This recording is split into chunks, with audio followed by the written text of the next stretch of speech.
Hallo zusammen, I'm your vlog Dave. Today I want to turn the page of the German language book, so to speak, because there are definitely wrong ways to learn German and to start learning German. And today I want to talk about 5 of them. 5 wrong ways to learn German. Oh yeah.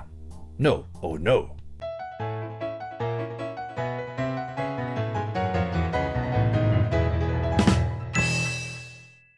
Number 1.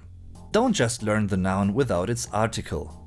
So whenever you want to learn a German Substantiv, das Substantiv, the noun, you also have 1 or maybe 2 or sometimes even 3 related articles, grammatical articles.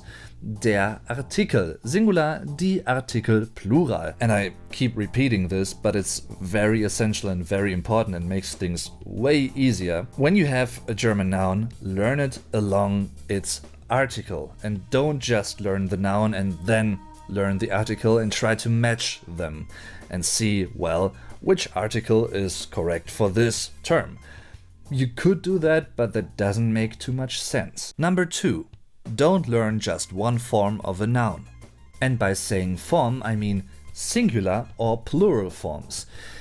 Einzahl, Mehrzahl, singular, plural. And once again, I'm talking about nouns. There are a few German nouns that only exist in singular or in plural, but most of them have both forms, so it's best to learn both at the same time. But then again, this doesn't mean that you should learn all... Yeah, I just dropped my mic. Awesome. So what I was about to say is, don't learn everything all at once either. I mean, please don't be like, I want to become the very best in German in 3 months. Yeah, just rushing through it and learning fast and all that. Please no, because rushing through a learning process doesn't bring you any advantage at all. Don't rush through that, please, but be patient. Number 3 might surprise you a bit, but please don't think that a native German actually says German words, phrases and sentences the way you might hear those things being said in German lessons, at least in some. When you want to teach someone a language, it doesn't have to be German necessarily, but in my case it's German obviously, so when you want to teach someone a foreign language, you tend to pronounce, to vocalize, to verbalize words and phrases very slowly, because the language teacher actually wants you to be able to hear every single detail of a word and how it's pronounced.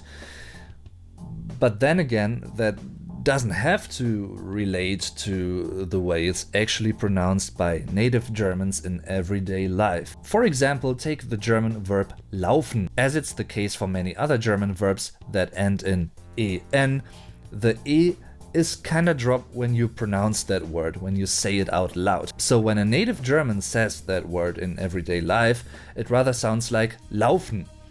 However, a language teacher might actually pronounce it like laufen, or even laufen, but not laufen. I mean, at the end of the day, that's just one piece of a huge puzzle when you want to learn a language, but I wanted to mention that. Number 4. Don't necessarily spell German words the way you'd pronounce them, and vice versa, that is, obviously. Let's talk about a pretty obvious example for that, the phoneme sh. You can find this phoneme, this sound, in words like schön, for instance. It's an adjective and it means beautiful in German. In this case, the phoneme sh correlates with the grapheme sch, sh, sch. But just because that is true for this case, that doesn't have to be true for all other words that contain the phoneme sh, the sound sh. No, those terms tend to be spelled like SP and not SCHP, SCHP versus SP.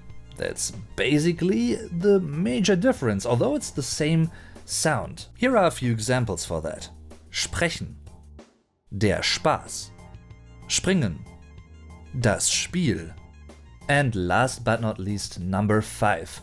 When you want to start learning German, don't start learning from the wrong end. You might be fascinated by a certain German dialect, for instance, but just because you're fascinated by that and you want to learn more of that and the German language through like hearing and reading things in that German dialect, don't start with that.